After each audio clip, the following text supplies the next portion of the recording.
The space station shuddered as another blast hit the outer shields. Lisa Morgan gripped the console tighter, watching the alien fleet surrounding them. The Zilarian warships, massive and sleek, glimmered against the backdrop of stars. Their purple hulls absorbed light rather than reflected it, making them look like moving shadows in space. Lisa had been stationed on Outpost 7 for only 3 months. Her job as communications specialist was supposed to be routine, boring even. No one expected the Zilarians to venture this far into human territory. The station commander, Patty Wells, appeared on the main view screen, her face grim. "The aliens are demanding we surrender," she said. "They say they will spare the station if we comply." Lisa felt her heart racing. The Zilarians were known for their matriarchal society, where females held all positions of power. Males were rare, protected, and valued primarily as companions. Their warriors were exclusively female and ruthlessly efficient. Suddenly, the main communications panel lit up. Lisa swallowed hard as she realized what was happening. The Zilarian High Queen herself was calling. "Answer it," ordered Commander Wells, her voice tight. Lisa pressed the accept button, and the screen filled with the image of Queen Azrella. Her skin was pale lavender with iridescent scales along her temples. Her eyes, completely black, seemed to absorb all light like her ship's. Her head was adorned with a crown of living crystal that shifted and changed with her moods.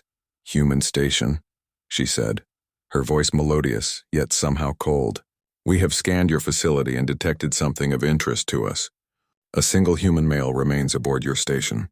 We offer terms. Surrender him to us and we will spare your lives." Commander Wells stepped forward into view of the camera. "What do you want with him?" she demanded. The Queen smiled, revealing teeth that seemed too sharp, too numerous.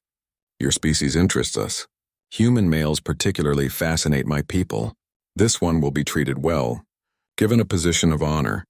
Lisa knew who they meant. John Kelly, the station's engineer. He was the only man left after the evacuation shuttle had departed with most of the crew. The shuttle had malfunctioned and could only carry 30 people. Those with specialized knowledge necessary to maintain the station had remained behind. "Give us time to discuss your offer," Commander Wells said diplomatically. "You have 1 hour," the Queen replied. Before the screen went dark, Commander Wells called an emergency meeting with the remaining crew, 8 women and John. The tension in the room was thick as they discussed their limited options. "The shields won't hold. Another direct assault," said Maya Lin, the security chief. "We have no weapons capable of damaging their ships." "And no way to call for help," added Lisa. "The jammers they've deployed are blocking all our long-range communications." All eyes turned to John. He was tall for a human, with sandy hair and kind eyes that now looked worried but determined. "I'll go," he said quietly, "if it saves everyone." "Absolutely not," Commander Wells responded. "We don't abandon our people." "But what do they even want with me?" John asked. Susan Baker, the station's xenobiologist, cleared her throat. "Based on what we know about Zilarian society, males are extremely rare among their species. They are treated as treasured consorts to the ruling females." She hesitated, then continued. "In their culture, having a male companion, especially one from another species, is a status symbol. Their queen may want you as a consort." John paled visibly. Lisa felt sick at the thought, but they were running out of options. The station shook again as another warning shot hit the shields. Suddenly, Lisa had an idea. She turned to Susan. "Does their culture value negotiation?" she asked. "They do," Susan confirmed, "especially formal agreements. They consider binding contracts sacred." Lisa stood up. "Commander, I have a plan, but you'll need to trust me." 1 hour later, Lisa stood beside John as the airlock doors opened. 6 tall Zilarian female warriors entered, their armor gleaming. Their leader stepped forward. "We come for the mail," she stated. Lisa stepped forward. "I am Lisa Morgan, official representative of Earth Alliance," she said, trying to keep her voice steady. "I request an audience with Queen Azrella to discuss terms." The Zilarian tilted her head, studying Lisa with large black eyes. "You are not in a position to negotiate, human." "I have information the Queen will want," Lisa countered. "John is not what he appears." She gambled on the alien's curiosity. After a tense moment, the warrior nodded. "Very well. They were escorted to the massive Zilarian flagship, a ship that dwarfed their space station. The corridors were high-ceilinged, filled with strange bioluminescent light. Zilarian females of various ranks stopped to stare at them, especially at John. Queen Azrella sat upon a throne that seemed to be made of the same living crystal as her crown. Her guards positioned Lisa and John before her. "Speak, human," the Queen commanded. Lisa bowed slightly. "Your Majesty, I come to negotiate terms for our station and for John Kelly." The Queen leaned forward, interested. "You said he is not what he appears. Explain." Lisa took a deep breath. "John Kelly is not merely an engineer. He is one of Earth's most brilliant scientists. His work on transdimensional physics is revolutionary. He cannot simply be a consort. His mind is too valuable." The Queen studied John with new interest. "Is this true, human male?" John stepped forward, catching on to Lisa's plan quickly. "Yes, Your Majesty. My research could benefit both our species." The Queen's crown crystals shifted to a deep blue color. "I sense you are not being entirely truthful," she said. "But you intrigue me nonetheless." Lisa pressed on. "We propose an alliance instead of surrender. John will share his knowledge with your scientists. And I—" Lisa hesitated, then plunged ahead. "I will remain as well as a diplomatic liaison." The Queen's eyes widened slightly. "Two humans," she murmured. "A pair bond?" Lisa felt her cheeks flush. "That is not—" But the Queen was already standing, moving with fluid grace. She circled them both. "Your customs are different than ours. But I sense a connection between you. The male values this female," she said to her advisors who had gathered closer. John glanced at Lisa, something passing between them. They had worked together for months, developed a friendship, but nothing more. Yet in this moment, Lisa realized there had always been something unspoken. The Queen returned to her throne. "I accept your terms," she announced. "The station will be spared, your people unharmed, but you both will remain here. The male will work with our scientists, and you, female, will teach us about human diplomacy." She smiled that too-sharp smile, "and perhaps human pair bonding rituals as well." Lisa felt relief flood through her, mixed with apprehension. They would live. The station would be safe, but they would be staying among the Zilarians for who knew how long. As they were led to their new quarters, John leaned close. "Thank you," he whispered. "I know what you sacrificed." Lisa looked up at him, surprised to find his face so close to hers. "It was the right thing to do," she said. "And besides, we're a team now." John smiled. "Perhaps the Queen saw something we didn't," he said softly. Around them, the alien ship hummed with energy. As they walked deeper into the vessel, Lisa realized this was just the beginning. Their adventure among the stars and the alien queen who valued them both had only just begun. The next few days aboard the Zilarian flagship were a whirlwind of new experiences. Lisa and John were given adjoining chambers in what appeared to be the royal wing of the massive vessel.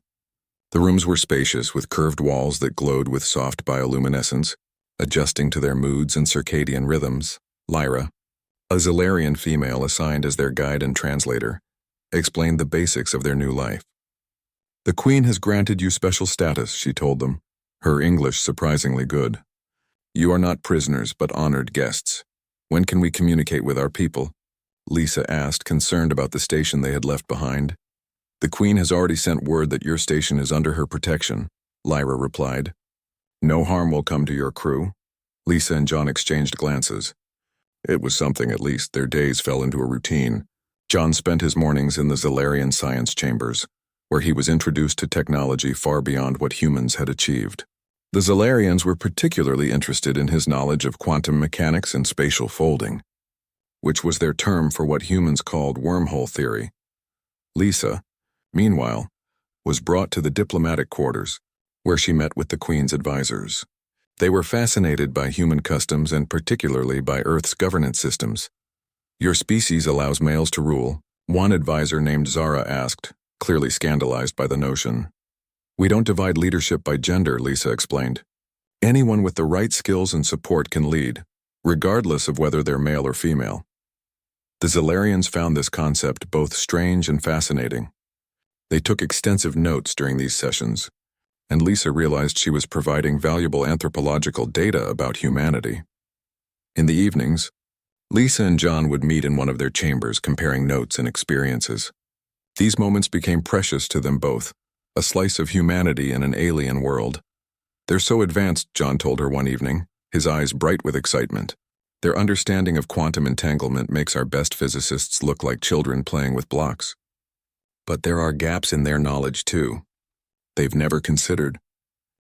After 2 weeks aboard the Zalarian flagship, Lisa began to notice subtle changes in how the alien females treated them. At first they had been curiosities, strange beings from another world. Now they were greeted with respectful nods in the corridors. Some of the younger Zalarians even attempted human gestures like handshakes, though their extra finger made the motion awkward. "You have made an impression," Lyra told Lisa one morning as she escorted her to the diplomatic chamber. Few outsiders earned such regard so quickly. Lisa wasn't sure if it was a compliment or an observation. The Zalarians were difficult to read, their black eyes revealing little emotion, though Lisa had learned that the shifting colors of their scale patterns often indicated their moods. The blue-green shimmer on Lyra's temple suggested she was pleased. That afternoon, Lisa received an unexpected summons to the Queen's private gardens, a place few were allowed to enter. The garden was a marvel of alien botany. Plants that looked like crystal sculptures grew alongside flowing vines that changed color as they moved. The air was thick with sweet scents that reminded Lisa of cinnamon, and something she couldn't name. Queen Azrella sat beside a pool of luminescent liquid that wasn't quite water. Her crown of living crystal seemed more vibrant here, pulsing with inner light. "Come, sit with me, human Lisa," the Queen said, gesturing to a cushioned bench across from her. Lisa sat, careful to maintain the posture of respect that Zara had taught her. Back straight, hands open on her lap, eyes lowered but not completely downcast. "Your mail has impressed my scientists," Azrella said, her voice melodious even when speaking English. "His mind works in patterns we find refreshing." "John is very intelligent," Lisa agreed. "On our world, he's considered exceptional." The Queen's head tilted slightly. "Yet your people were willing to sacrifice him." Lisa felt her cheeks warm. "That's not what happened. John volunteered to protect the others, and I volunteered to come with him." "Yes," Azrella said, her black eyes studying Lisa intently. "That is what interests me most. You chose to share his fate when you could have remained behind. Why?" Lisa hadn't fully examined her own motivations for that spontaneous decision. "We don't abandon our people," she said simply, echoing Commander Wells's words. The Queen's crystal crown shifted to a deep purple. "Among my people, such sacrifice would only be made for a mate or offspring. Human relationships are complicated," Lisa offered. "Friendship can be as powerful as mating bonds." "Friendship," Azrella repeated the word as if tasting it. "Yet I observe how you look at each other. There is more than friendship in your eyes." Before Lisa could respond, a soft chime sounded, and Lyra appeared at the garden entrance. "Forgive the interruption, Majesty, but the human male has made a breakthrough. The Science Council requests your presence." The Queen rose in one fluid motion. "Come, Lisa. Let us see what your John has discovered." The science chamber was a vast room filled with equipment that Lisa couldn't begin to understand. Glowing holographic displays hovered in the air, showing complex equations and three-dimensional models. John stood at the center of it all, gesturing excitedly to a group of Zalarian scientists who watched him with what Lisa recognized as their version of enthusiasm. Rapid blinking and brightened scale patterns. John looked up as they entered, his face lighting up when he saw Lisa. That simple reaction wasn't lost on the Queen, whose crown shimmered with interest. "Your Majesty." John bowed slightly. "We've had a breakthrough in the spatial folding calculations.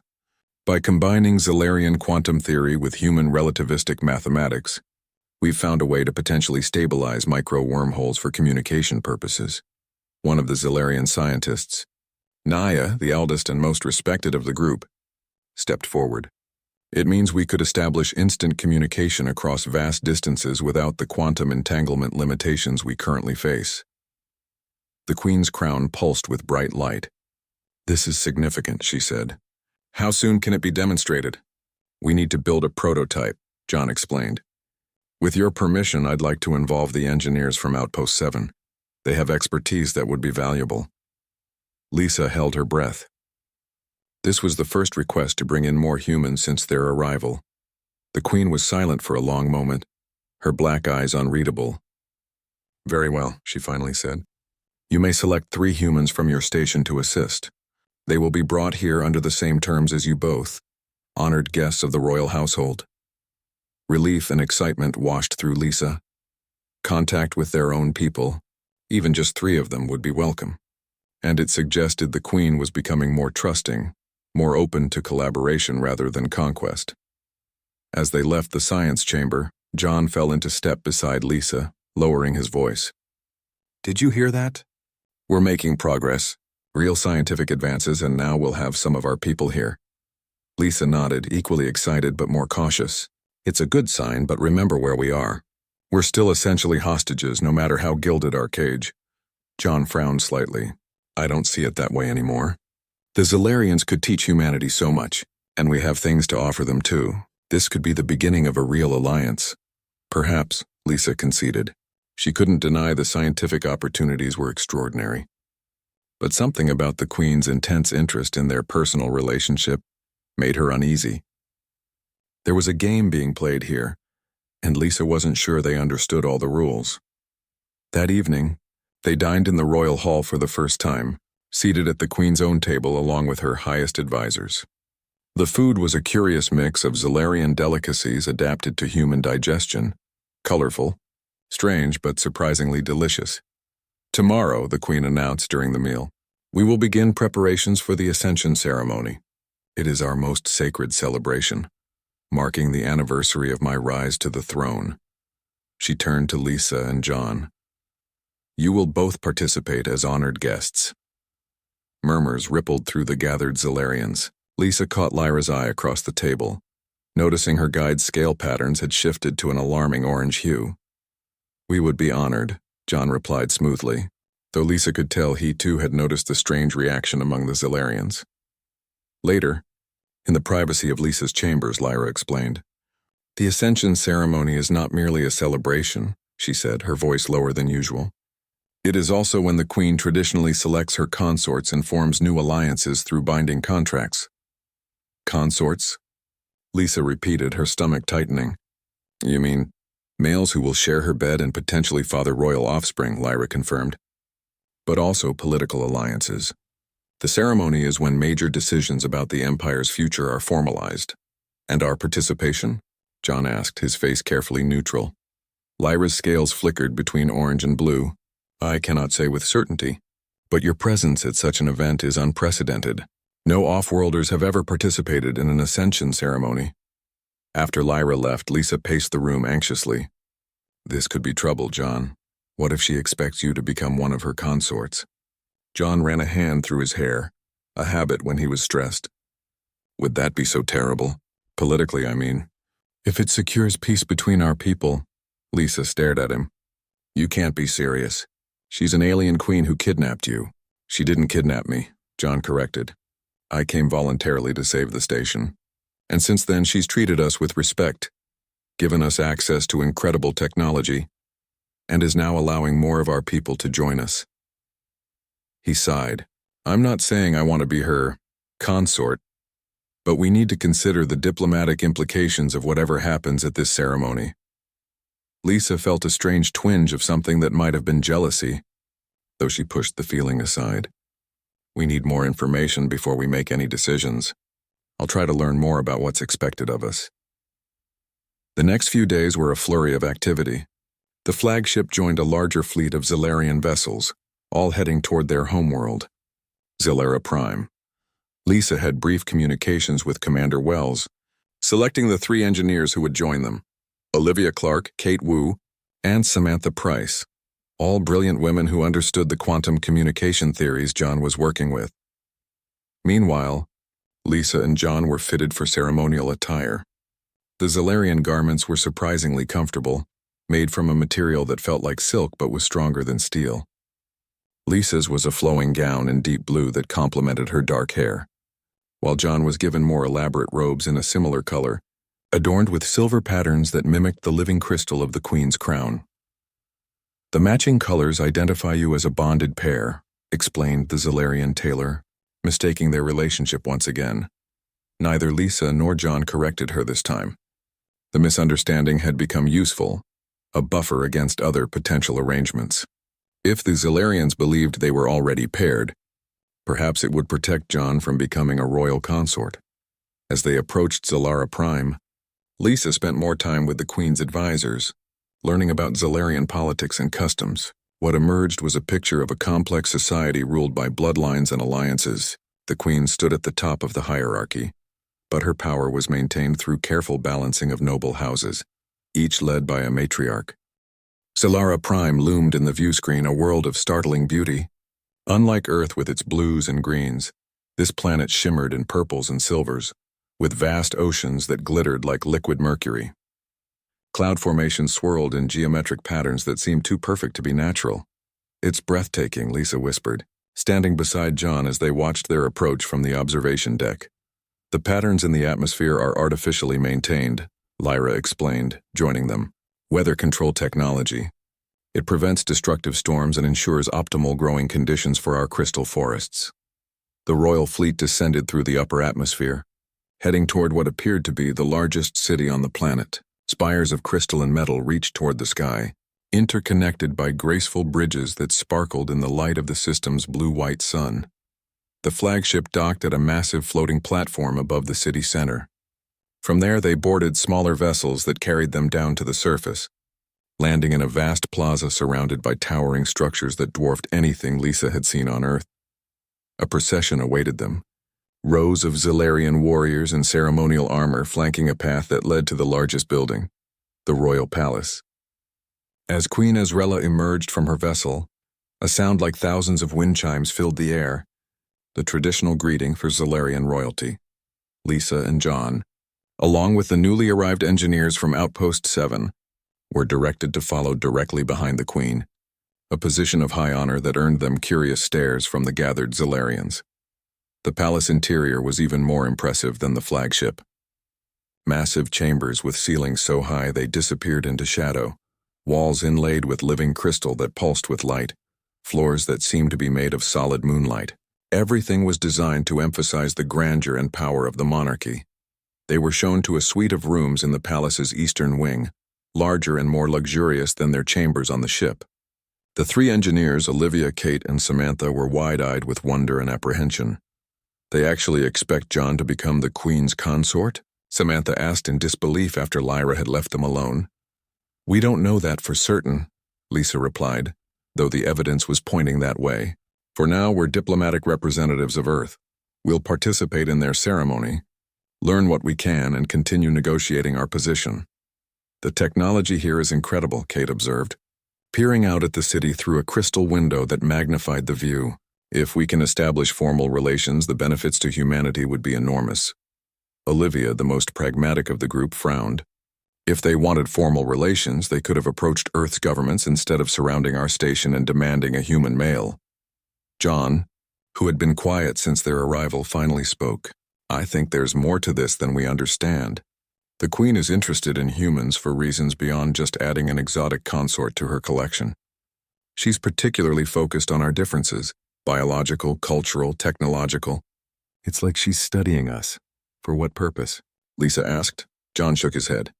"I'm not sure yet, but she's been giving me more access to their scientific databases than necessary for our collaborative work, almost as if she wants me to see certain things."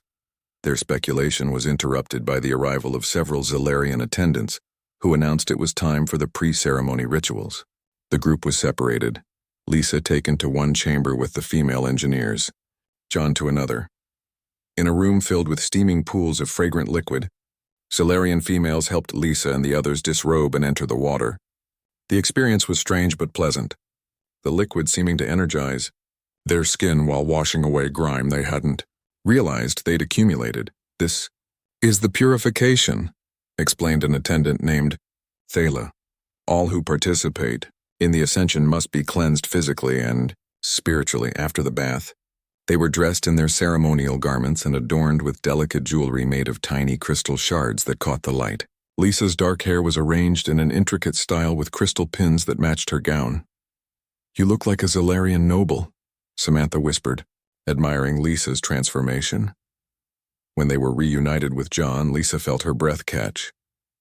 He too had been transformed by the ceremonial attire, looking regal and somehow more than human in the flowing robes with their intricate silver patterns. His hair had been brushed back from his forehead and fixed with a small crystal clip that resembled a miniature version of the Queen's crown. His eyes widened when he saw Lisa, a smile spreading across his face. "You look beautiful," he said simply. Before Lisa could respond, royal guards appeared to escort them to the grand hall where the ceremony would take place. As they walked through the palace corridors, Lisa noticed that John seemed tense, his expression troubled. "What is it?" she whispered, falling into step beside him. "I overheard something during the male purification ritual," he murmured. "The attendants didn't realize I could understand some of their language from my work with the scientists. They mentioned a binding ceremony and seemed surprised that an off-worlder would be included." Lisa's concern deepened. "We need to be very careful tonight. Don't agree to anything, no matter how innocent it seems." The grand hall was a vast circular chamber with a domed ceiling that appeared to be open to the stars, though Lisa suspected it was an advanced holographic projection. Thousands of Zilarians filled the space, arranged in concentric circles around a central dais where the Queen's crystal throne stood empty, waiting for her arrival. Lisa, John, and the engineers were led to positions near the front, alongside what appeared to be Zilarian nobility, identifiable by their elaborate scale decorations and the deference shown to them by others. A series of musical notes, deep and resonant, signaled the beginning of the ceremony. The assembled Zilarians knelt as Queen Azrella entered, her ceremonial attire even more magnificent than usual, robes that seemed woven from starlight and a crown twice the size of her daily one, with crystals that shifted through every color imaginable. The ceremony began with formal presentations from each noble house. Matriarchs approached the throne one by one, offering tribute and renewing their pledges of loyalty. Some presented young males who bowed deeply before the Queen. Lisa noticed that Azrella acknowledged each tribute, but selected none of the offered consorts. After the noble houses came representatives from Zilarian colonies and allied species, none of whom looked remotely human. Each brought gifts and formal declarations of continued alliance. Finally, when all others had presented themselves, a royal herald called forth the representatives of Earth. John and Lisa exchanged glances before stepping forward together, approaching the throne as they had been instructed. They bowed in the Zilarian manner, heads lowered with right hands extended, palms up. "Humans of Earth." Queen Azrella's voice carried effortlessly through the vast hall. "You come before us not as conquered subjects nor as established allies, but as something new in the experience of our empire." She rose from her throne, descending the few steps to stand directly before them. "John Kelly, Master of Sciences. Lisa Morgan, Speaker of Truths. You have shown courage, intelligence, and loyalty to your kind. These are qualities we value highly." The Queen raised her hands and attendants rushed forward carrying a crystal box. When opened, it revealed two objects nestled on cushions of what looked like living moss. They were bracelets, crafted from the same living crystal as the Queen's crown, though smaller and simpler in design. "These are bonds of Zilara," the Queen explained. "When worn, they mark the wearers as friends of the throne, under my personal protection. They also serve as keys, granting access to areas of our world normally forbidden to outsiders." She lifted one bracelet, holding it out to John. "Will you accept this token and the responsibilities it represents? To share your knowledge freely with our scientists, to respect our ways, and to act as bridge between our peoples?" John hesitated only briefly before extending his wrist. "I accept, Your Majesty." The Queen placed the bracelet around his wrist. The crystal seemed to ripple briefly before settling into a perfect circle, sized exactly to fit him. Azrella then turned to Lisa, holding out the second bracelet. "And you, Lisa Morgan, will you accept this token and serve as voice between our peoples? To learn our ways and teach us yours? To stand as witness to the beginning of a new alliance?" Lisa felt thousands of alien eyes upon her. She thought of Earth, so distant now, and of the potential benefits this alliance could bring. But she also remembered John's warning about the binding ceremony he had overheard. "Before I accept, Your Majesty," Lisa said carefully, "I would know the full nature of these bonds and what they signify among your people." A murmur ran through the assembled Zilarians. Such questioning was clearly unusual. The Queen's crown shifted to a deep purple, but her expression remained unreadable. "The bonds of Zilara connect the wearers to each other and to me," she explained. They allow me to sense your general well-being and location within our territory. They mark you as under my protection and my authority. They are symbols of trust and mutual benefit. Lisa sensed there was more, but pushing too hard could be dangerous. And between the wearers, what connection do they create? It was past midnight when they finally returned to their chambers. The three engineers had already retired, exhausted by the day's events. Lisa followed John into his room, closing the door behind them. "What did you learn?" she asked, keeping her voice low despite the supposed privacy of their quarters. John paced the room, the crystal bracelet on his wrist pulsing with blue light that matched his agitation. "These aren't just symbols," he said, holding up his wrist. "They're sophisticated biotechnology. Naya, the scientist I was speaking with, was surprised we were given them. She said they're normally reserved for the Queen's closest advisors and consorts." Lisa felt her stomach tighten. "So we were right. The Queen does intend for you to become her consort."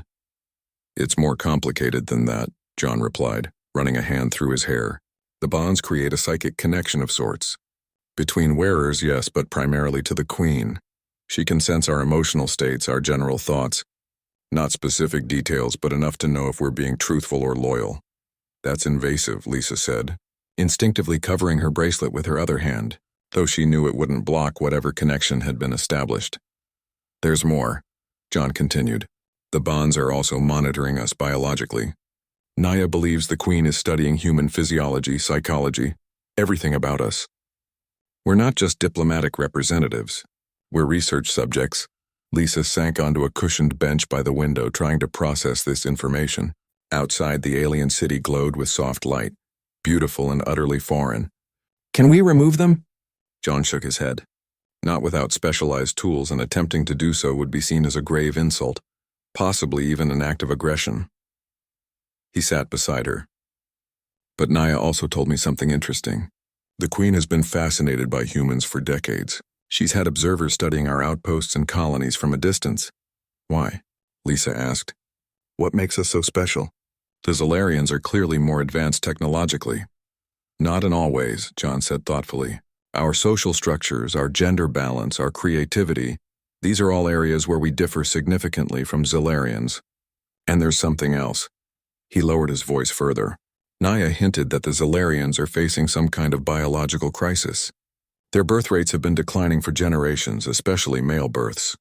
Lisa's eyes widened as the implications became clear. "They're studying us for potential genetic compatibility? That's why they wanted a human male?" "It's a theory," John acknowledged. "But it would explain the Queen's interest in human pair bonding and her decision to mark us with these bonds." Lisa looked down at her bracelet, watching the crystal pulse in time with her heartbeat. "So what do we do now?" "For the moment, we continue as we have been," John said pragmatically. "We learn what we can, share what's appropriate, and try to build genuine goodwill. These bonds may be monitoring devices, but they've also given us unprecedented access. We're the first humans to set foot on Zalara Prime. That's not insignificant." Lisa nodded, seeing the wisdom in his approach. "And we watch each other's backs," she added. "If these bonds really do connect us somehow, maybe we can use that to our advantage." As if in response to her words, the crystal on her wrist flared with sudden warmth. At the same moment, she felt a wave of something from John. Not quite an emotion, not quite a thought, but a sense of connection that hadn't been there before. From his startled expression, he had felt it too. "That was Gert," he began. "Strange," Lisa finished for him. They looked at each other, a new awareness between them that went beyond their months of working together. The Queen had said the bonds reflected the existing connection between wearers.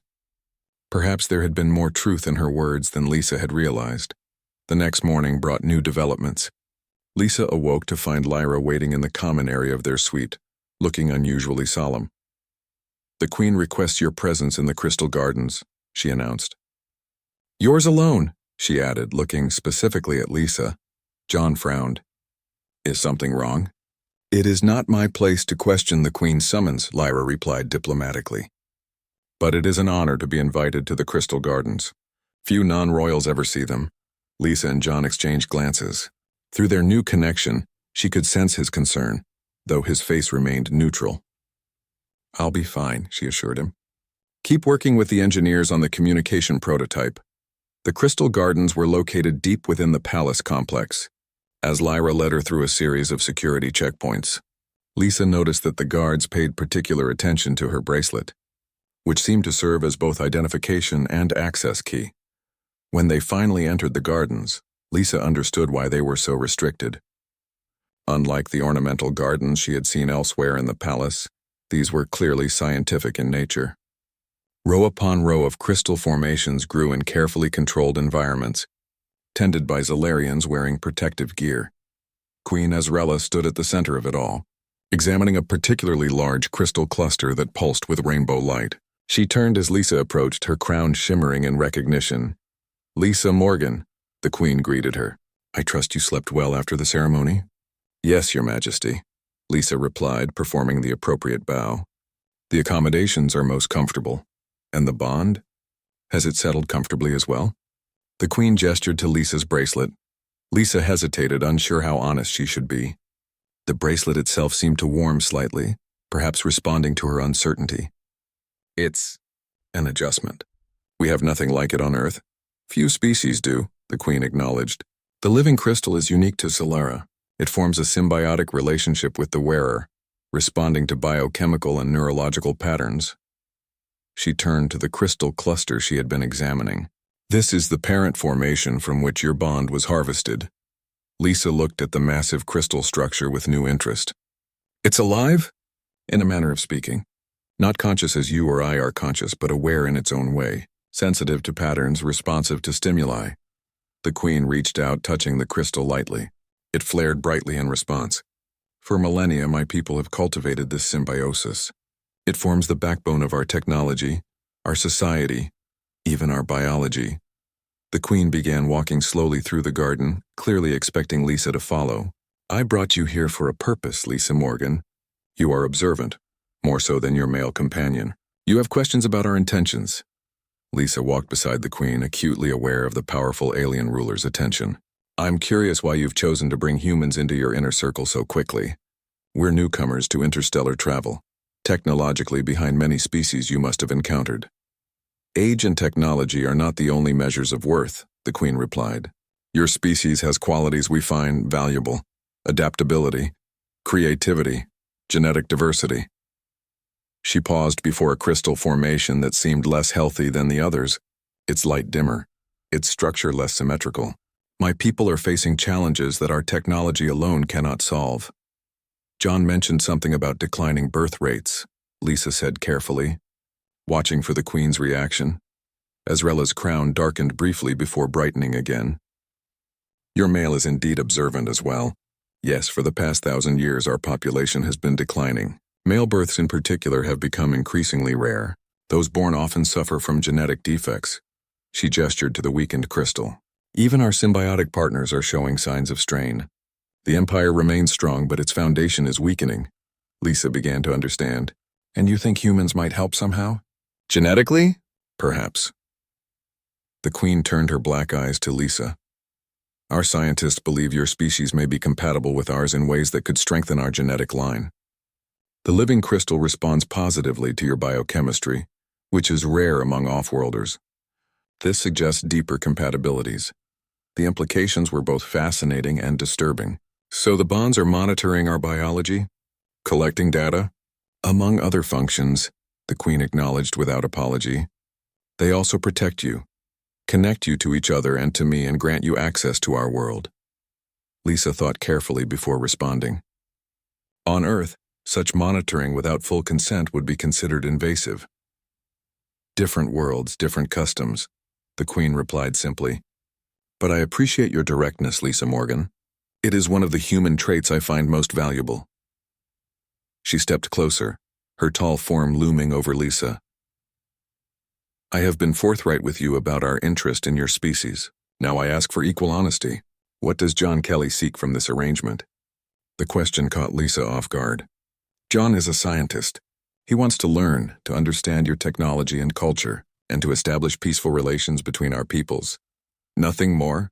The Queen's crown pulsed with colors Lisa couldn't interpret. "He has shown particular interest in our spatial folding technology that could be weaponized, though we have never used it so." Lisa felt a chill. Had John been less than forthcoming with her? She couldn't believe he would have military motives, but she had to acknowledge that their situation was complex. Earth authorities might have given him instructions she knew nothing about.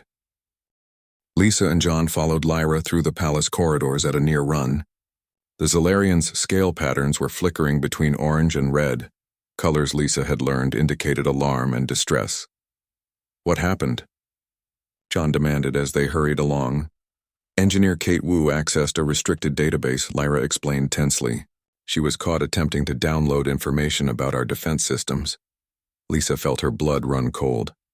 That doesn't sound like Kate. There must be some mistake. They arrived at a security chamber where Kate sat alone at a table, her face pale but composed. Two Zalarian security officers stood guard, their posture rigid with suspicion. Kate! John rushed forward. Are you all right? The engineer looked up, relief washing over her face. John, Lisa, thank goodness. This is all a misunderstanding. I was researching power distribution systems for our prototype. I didn't realize I'd accessed restricted files. One of the security officers stepped forward, her black eyes unreadable. The human accessed military specifications for our orbital defense grid. The access was deliberate, using security credentials that were not hers. Whose credentials? Lisa asked. The officer turned to John. Yours.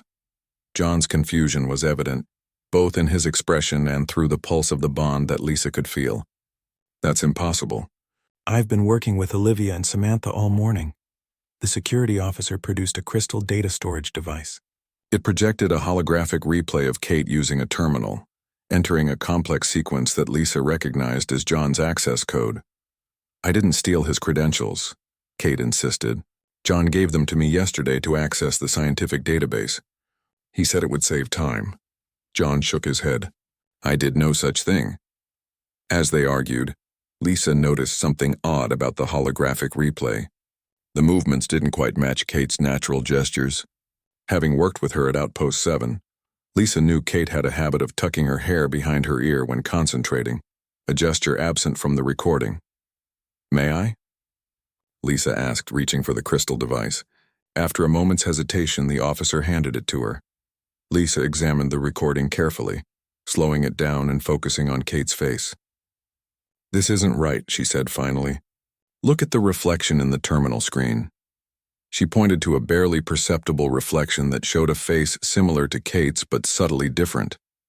That's not Kate. The security officers conferred briefly in their native language, then one left the room. Several tense minutes passed before the officer returned with a higher-ranking Zalarian, whom Lisa recognized as Zara, one of the Queen's advisors. Zara examined the recording, her scale patterns shifting rapidly as she processed the information. It appears there may be a shapeshifter among us, she said finally. This is concerning. Shapeshifter? John repeated. You mean another species that can mimic human form? Several species possess such abilities, Zara confirmed, though none should have been able to pass our security protocols. She turned to Kate. You will remain in protective custody while we investigate. If your claims are truthful, you will be released unharmed. Kate looked frightened but nodded. I understand. As they left the security chamber, Lisa grabbed John's arm. We need to check on Olivia and Samantha immediately. They found Olivia in the laboratory, working on the communication prototype, completely unaware of what had happened. Samantha, however, was missing. She said she was going to rest in her quarters, Olivia explained. She had a headache after this morning's session. A quick check confirmed Samantha wasn't in her room nor anywhere in their suite. A palace-wide search was initiated, but Lisa had a sinking feeling they wouldn't find her, at least not the real Samantha. We need to speak with the Queen, Lisa insisted. Lyra seemed reluctant but eventually arranged an audience. Queen Azrella received them in her private audience chamber, her crown pulsing with colors that indicated concern and curiosity. Lisa explained what had happened, including their suspicions about Samantha. A shapeshifter impersonating your people is troubling, the Queen acknowledged. Few species possess both the ability to mimic your form so precisely and the intelligence to operate our technology. Could it be related to the incident at Outpost 7? John asked. The timing of the Zalarian fleet's arrival seems too convenient in retrospect. The Queen's crown darkened. You suggest we orchestrated this infiltration? Not necessarily, Lisa interjected quickly. But perhaps whoever sent this shapeshifter knew your fleet would be in the area. They could have used the confusion to their advantage. The Queen was silent for a long moment, her black eyes unreadable. There is another possibility, she said finally. One I find disturbing. The Drivari. Drivari? John repeated. A species from a neighboring system, the Queen explained. Highly adaptable, capable of mimicking any sentient species they study sufficiently. We have maintained an uneasy peace with them for centuries, but they are known for their espionage and their interest in advanced technology. Why would they target humans specifically? Lisa asked. Perhaps they did not. Perhaps they merely took advantage of an opportunity when our attention was focused on your station. The Queen's crown pulsed with deep red. Or perhaps they seek to disrupt our potential alliance with your species. As they discussed possibilities, a royal guard entered the chamber, approaching the Queen with obvious urgency. They spoke briefly in the Zilarian language, too quickly for Lisa to follow with her limited vocabulary. The Queen turned back to them, her expression grave. The engineer Samantha Price has been found attempting to access our central crystal matrix, the heart of our planetary defense system. When confronted, she transformed. She killed 2 guards before escaping into the lower levels of the palace. John and Lisa exchanged alarmed glances. And the real Samantha? Lisa asked. Unknown, the Queen replied. I have ordered a complete security lockdown and a thorough search of the palace and surrounding city. All off-worlders are to be verified. She looked pointedly at their bonds. These will confirm your identities. Any shapeshifter attempting to mimic you would not possess the connection to the living crystal.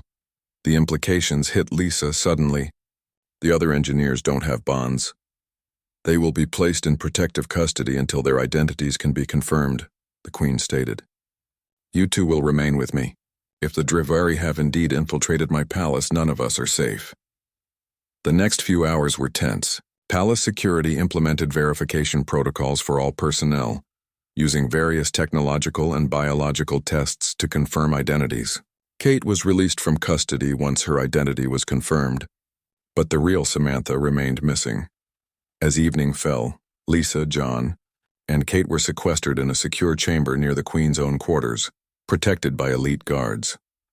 The communication prototype sat unfinished in the laboratory, their work interrupted by the security crisis. I still don't understand why a shapeshifter would target our small group specifically, Kate said, pacing nervously. We're just engineers from a minor outpost. There are far more valuable targets. Lisa had been wondering the same thing. Unless what they're really after isn't Zilarian technology at all, she said slowly. What if they're interested in the human-Zilarian connection? The Queen mentioned they've been studying humans for years. Maybe the Drivari have been too. John nodded thoughtfully. The Queen said their birth rates have been declining for generations. If the Drivari face similar issues, they might see us as competition for a potential genetic solution. Lisa finished.